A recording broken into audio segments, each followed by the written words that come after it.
គេវិញតែជាមួយបងព្រោះក្នុងបេះដូងអូនមិនអាចបំភ្លេចគេបានកាន់ដៃបងចុងក្រោយមុនពេលយើងឃ្លាតប្រាមិនយូរប៉ុន្មានបងធ្វើចិត្តបានអូនកុំបារម្ភតែពេលនេះអូនយល់មែនទេនៅក្នុងចិត្តបងស្ទើរធាយ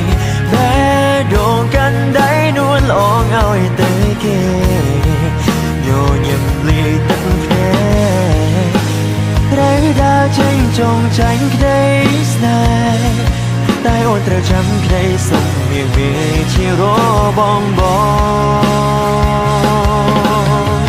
គេក្បត់នួនល្អងយើងត្រូវជាទាំងពីរ